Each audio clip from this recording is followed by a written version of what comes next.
Halo, selamat pagi, siang, malam, sore, tergantung teman-teman menyimak video ini kapan. Selamat berjumpa kembali di pertemuan kedua kali ini mata kuliah Perkembangan Teknologi Informasi dan Komunikasi. Oke, saya akan mulai share screen.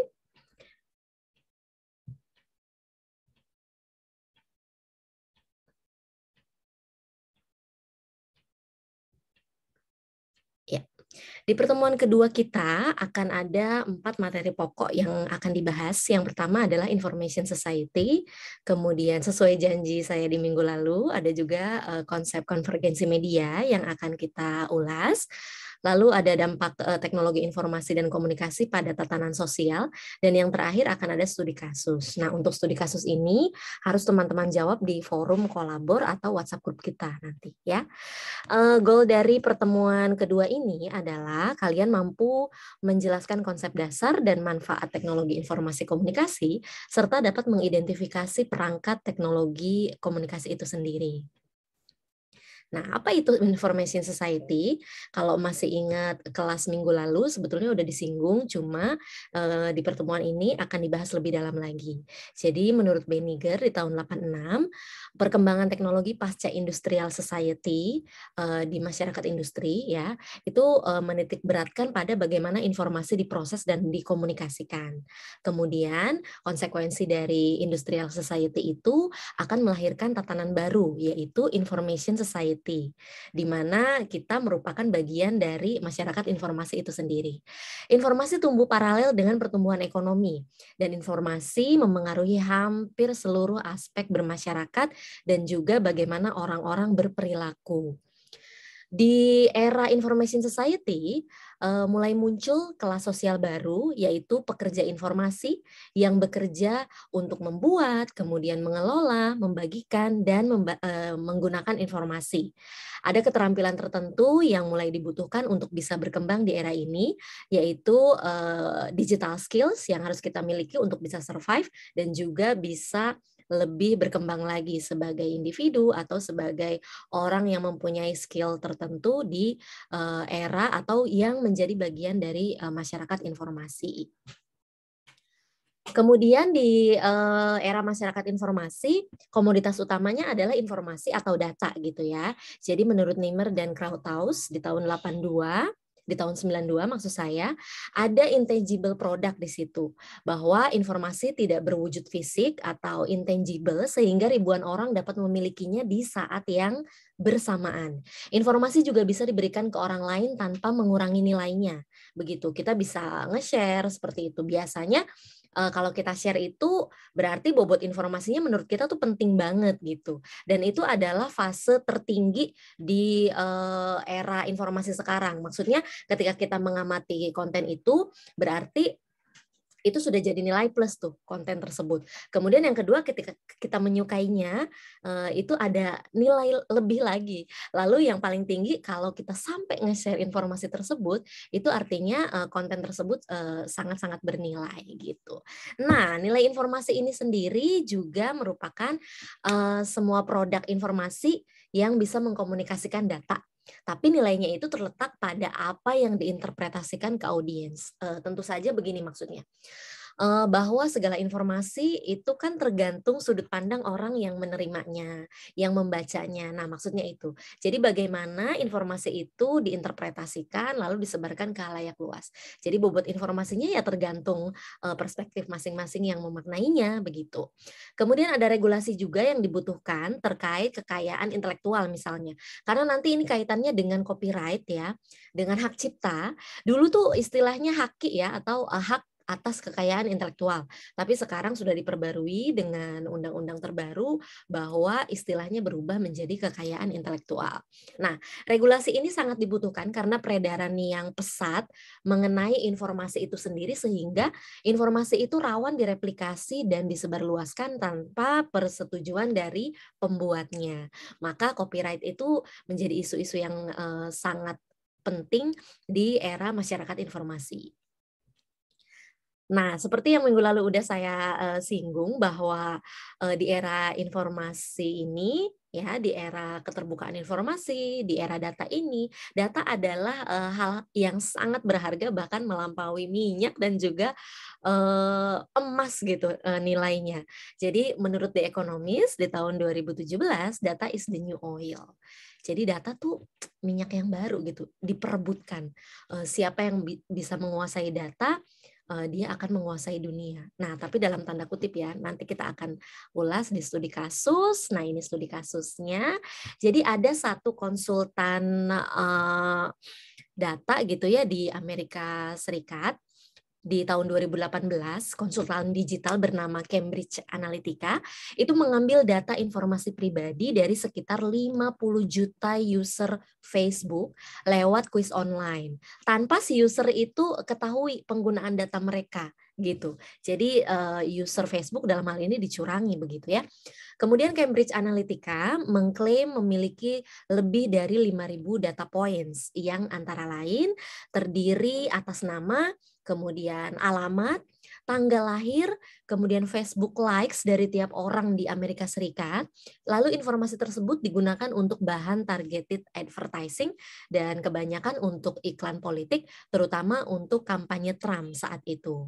Nah, yang harus kalian bedah dan jawab melalui forum diskusi kita nanti ya, diisi di kolabor atau di WhatsApp grup. Kalau misalkan kolabornya tidak bermasalah, silakan langsung disubmit aja di kolabor. Yaitu, apakah menurut kalian informasi pribadi kita itu termasuk komoditas di era information society ini? Seperti kita tahu kalau misalkan kita mau menggunakan aplikasi tertentu, itu diminta untuk memberikan data pribadi, paling enggak email gitu ya. Lalu kita merasa khawatir nggak sih data kita tuh akan disalahgunakan? Tapi konsekuensinya apa kalau misalkan kita nggak memberikan data kita? Iya jadinya kita nggak bisa menggunakan aplikasi tersebut gitu, padahal kita membutuhkannya. Nah itu dilema ya. Silakan dijawab di kolabor untuk pertemuan 2 mata kuliah ini. Nah, terus kita move on ke konsep konvergensi media. Ya, prinsipnya adalah bahwa fenomena ketika teknologi komputasi atau komputer, kemudian jaringan komputer atau telekomunikasi, dan juga konten media, dalam hal ini media massa, saling bergabung membentuk media yang betul-betul baru. Lalu konsekuensi dari information society ini ya konvergensi media itu sendiri gitu ya, bahwa fenomena konvergensi media itu sudah merupakan konsekuensi langsung dari digitalisasi media yang muncul di era information society. Dan konvergensi media ini masih terus berlanjut ketika digitalisasi media makin masif dan berkembang kian dinamis. Ini mengubah industri, kemudian layanan dan praktik kerja media yang sudah bertahun-tahun tidak pernah berubah. Contoh, kalau dulu kan media cetak ya lama gitu ya, puluhan tahun berjaya dengan media cetaknya saja gitu. Tapi saat ini media massa cetak kalau tidak shifting atau memperluas pasar melalui online gitu ya, terbit juga portal berita online-nya itu akan sulit bertahan di era ini. Begitu. Jadi konvergensi media bukan berarti benar-benar meninggalkan yang lamanya, tapi dia juga ekspansi gitu untuk memperluas pasar. Kemudian juga contohnya kalau di TV, nggak mungkin lagi di masyarakat yang semakin sibuk gitu ya dan dengan pilihan media yang begitu beragam saat ini, orang-orang makin sulit untuk mengikuti acara televisi atau berita di jam yang khusus ditentukan di TV gitu loh. Tapi sekarang dengan adanya streaming, kemudian misalnya si stasiun televisinya atau bahkan program tertentu ya, program berita apa begitu, punya akun media YouTube khusus untuk membagikan konten berita mereka, itu kan tentu bisa diakses kapan saja dan di mana saja oleh audiens yang jauh lebih luas lagi, tidak memandang letak geografis, kemudian juga perbedaan waktu, seperti itu. Jadi konvergensi media itu menjadi satu yang niscaya di era information society. Kemudian era information society ini tentu mengubah industri ya, ada konglomerasi media di situ. Ya dari dulu konglomerasi media juga ada ya. Ada 12 taipan media di Indonesia sejak lama. Nah, di era information society ini semakin dipertajam begitu konglomerasi medianya. Jadi bagaimana media konvensional itu mulai banyak melakukan merger atau bergabung dengan media lainnya untuk mengatasi kehadiran new media yang tidak terbendung. Jadi dengan adanya era internet, kemudian media lama harus berputar ya, memikir bagaimana caranya untuk bisa survive kalau medianya itu kecil-kecil dan nggak bisa untuk memperluas pasar atau dengan bermanuver bikin media online. Biasanya mereka akan merger, kemudian menjadi satu kekuatan yang lebih besar untuk turut hadir atau survive di era informasi ini begitu. Contohnya ya, ada konglomerasi media seperti yang dilakukan oleh Kompas Gramedia yang mereka itu mengakuisisi startup untuk mendukung atau mendorong digitalisasi, yaitu Scoop gitu. Jadi dia nggak sendirian sumber dayanya, jadi dia juga mengakuisisi media yang memang sudah itu tuh digital gitu loh sejak awal. Nah, berikutnya adalah tren penerbitan yang berubah, mulai banyak majalah yang tutup kemudian berubah menjadi online, apalagi majalah yang memang sejak awal tuh lahir online seperti Detik begitu ya. Lalu penerbitan ini berubah ke arah on demand sekarang, on demand printing. Seperti contohnya ada e-publishing, kemudian e-library, e-book, e-journal, dan lain sebagainya banyak sekali. Contohnya ada Wattpad ya, kemudian Grid ID, ada Perpusnas Perpustakaan Nasional kita yang punya aplikasi namanya Pusnas App gitu. Nah, saya rasa teman-teman juga perlu menginstal aplikasi ini. Kalian bisa baca buku gratis di situ. Cuma antriannya kadang banyak untuk buku-buku yang populer begitu ya. Nah, contohnya seperti itu untuk tren penerbitan yang berubah sekarang. Kemudian ada juga pendapatan yang berubah. Pendapatan industri media kini dan penerbitan berubah dari single copy sales ke online subscription. Ada sinergi promosi di antara grup media untuk pengiklan. Contohnya tadi ya grupnya Kompas, itu iklannya bisa muncul di unit-unit media yang nggak cuma satu, tapi dimiliki oleh Kompas gitu. Seperti iklan tertentu akan muncul di Tribun, di kompas.com, dan juga di Kompas Nasional. Seperti itu. Jadi kayak ngasih penawaran khusus kepada pengiklan bahwa ketika Anda beriklan di satu pintu, itu akan juga disebarkan di unit media lainnya yang masih satu holding besar grup perusahaan itu. Seperti itu contohnya. Kemudian information society ini juga mengubah gaya hidup ya. Bagaimana aktivitas kita tuh udah mulai berubah. Semula butuh interaksi fisik, kini bisa dilakukan online semuanya. Bekerja, belanja, belajar, membaca, dan banyak lainnya ya. Apalagi di era pandemi COVID, semakin mendesak kebutuhan itu shifting ke online yang tadinya face to face begitu kan untuk meminimalisasi penyebaran pandemi COVID-19.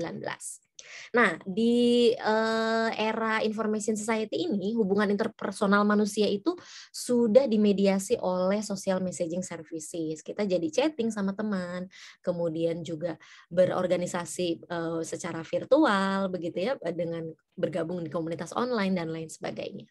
Kemudian ada juga adopsi kebutuhan baru. Kebutuhan akan paket data dan koneksi internet ini menjadi primer saat ini ya, melengkapi kebutuhan dasar manusia. Karena tadi ya kita nggak akan bisa kerja, belajar, belanja kalau nggak ada koneksi internet gitu di era ini. Maka berlomba-lomba orang pasang wifi di rumah atau dia ikut berlangganan paket data dan lain sebagainya. Jadi kalau kalian lihat ada Maslow hierarki gitu ya, tingkat kebutuhan dari Maslow itu WiFi itu udah menjadi kebutuhan dasar sekali. Dulunya nggak ada tuh WiFi ya, awalnya tuh pangan dulu gitu kan, kemudian aktivitas fisik, lalu ada kebutuhan akan dicintai, disukai, kemudian aktualitas, tapi sekarang WiFi menjadi yang nomor satu. Begitu. Jadi ada perubahan gaya hidup yang jelas dan masih tentang gaya hidup, yaitu bagaimana konsumsi media yang dilakukan oleh masyarakat sudah berubah. Kalau dulu di era perjuangan hingga era Orde Baru awal, koran, radio itu menjadi media yang paling banyak dikonsumsi dan juga media propaganda lainnya. Sementara bergeser ke era pertengahan Orde Baru, TV mulai didominasi ya aksesnya. Kemudian majalah juga. Tapi sekarang orang udah cenderung lebih suka internet karena murah, kemudian lebih gampang dan kapan sajanya itu loh. Jadi kita bisa fokus mengerjakan kewajiban tanggung jawab kita dulu baru mengakses media gitu. Jadi tidak didikte oleh produsen media gitu ya. Cara kita mengkonsumsi media itu sudah ditentukan oleh diri kita sendiri. Nah, ini data terbaru menurut WR Sosial.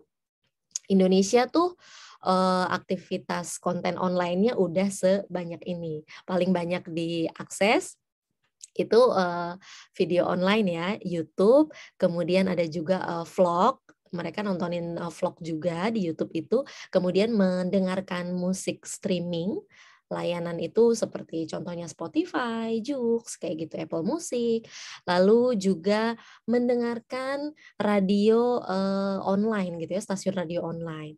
Kemudian yang berikutnya adalah podcast, mulai digemari juga oleh masyarakat Indonesia.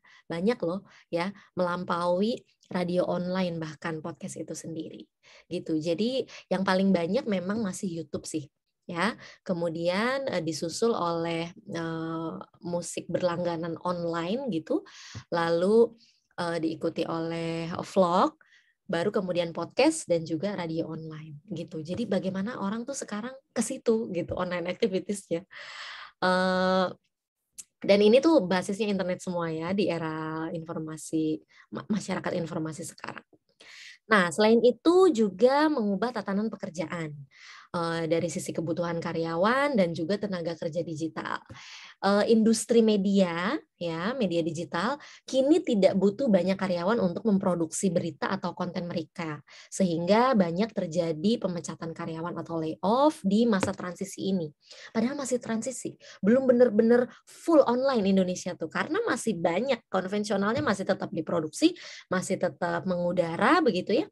Tapi itu udah membuat banyak sekali orang-orang teman-teman jurnalis begitu yang sudah tidak lagi memiliki pekerjaan tetap di bidang media tersebut gitu. Terus yang banyak dibutuhkan sekarang adalah tenaga kerja digital. Industri media saat ini lebih butuh tenaga kerja yang multi skill, menguasai digital skill dan familiar dengan teknik produksi media digital.